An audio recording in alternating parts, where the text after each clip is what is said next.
Hello everyone and welcome to a new video. MC Mura here, and apologies if the audio is a little bit weird. That is because I am on a trip for 2 weeks, but I still wanted to really talk about this. So my setup is not the usual setup, and I think this is still like far too important of a topic to pass on. And I know a lot of people have talked about it, but I haven't. I have pretty much refrained from discussing this topic ever since it started way back last year, but here we go. If you don't know what's going on, Street Fighter 6 had two closed beta, right?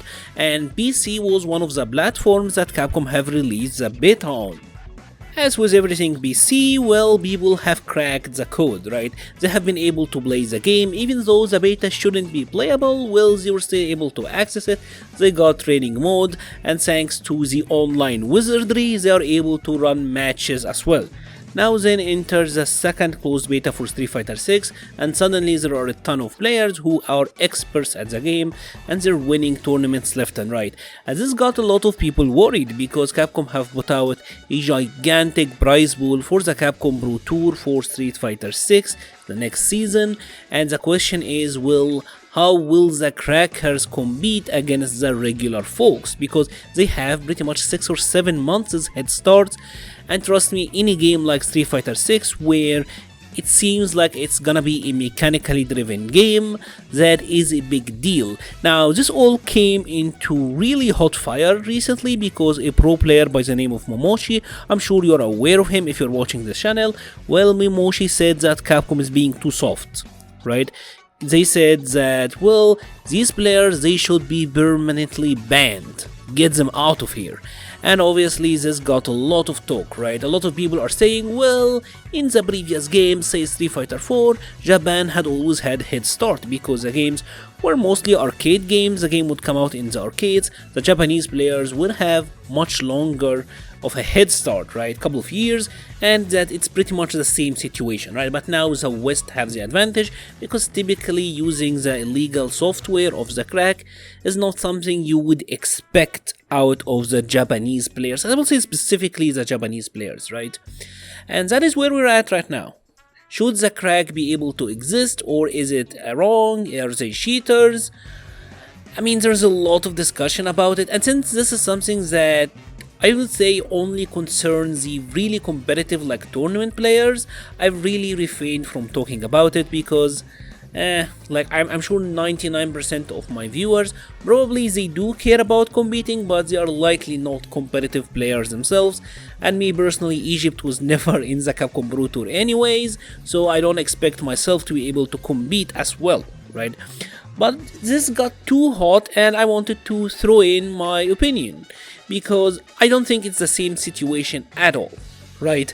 The older games, yes, Japan had the head start, yes, they had the games for, couple of years before they made their way to the West, and that gives them really strong tournament presence, and I mean, the advantage is huge, but you have to consider that these games were, officially distributed by Capcom in Japan, right? The issue with the crack, the main idea here is that you are illegally using that software. You are breaking the terms of service. I don't know how some people may say that this is not cheating. Well, you are literally robbing the program, right? You're literally using an application that you shouldn't be using. That is like the definition of breaking the law. It's actually illegal. So I don't know how anyone can defend this and say, well, it's not cheating. Well, it is cheating. I think it is cheating. Well, should you go after someone who have used this and, ban them or whatever? I think that's a little bit too much. Like, obviously, in a set amount of time, say a couple of months, maybe a year or two, maybe you will be able to catch up, because this is the argument that a lot of people are saying. Well, after a couple of months, there won't be a difference. It will only matter for the first month or two. But you know what? The players who have already been playing the crack, they're gonna be playing the game as well, so they will always have the head start, right? It's not something that will magically go away. They will always have more time with it. Sure, maybe with better quality competition down the line, you will be able to catch up, but they will have the head start, right?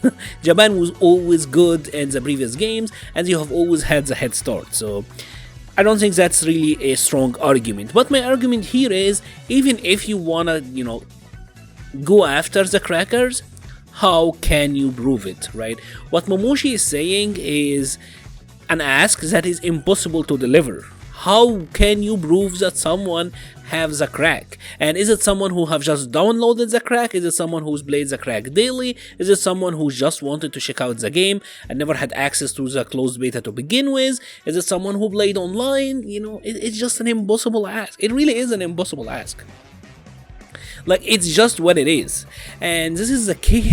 This is the reason that a lot of people, a lot of company, they don't do PC betas, because you know this is going to happen. And a lot of people knew that this was going to happen when Capcom put out a PC beta for Street Fighter 6. It's a necessary evil. Yes, there is a small group of players that will benefit from this and they will have the advantage when it comes to tournaments and all of that, but the general PC public, well, they get to play the game and they get to try it out, and instead of having to get on a console just to have access for a number of days, when you know that the majority of the players, I feel like these days, are gonna be playing the game on PC. Like, at least the competitive players who really care about, you know, grinding, ranking up and all of that, they're gonna be on PC anyways.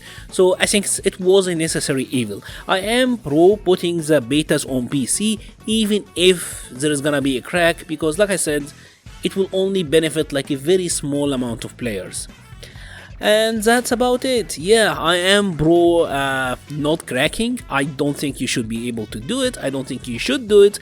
But hey, how can you enforce a ruling against it? It's pretty much impossible.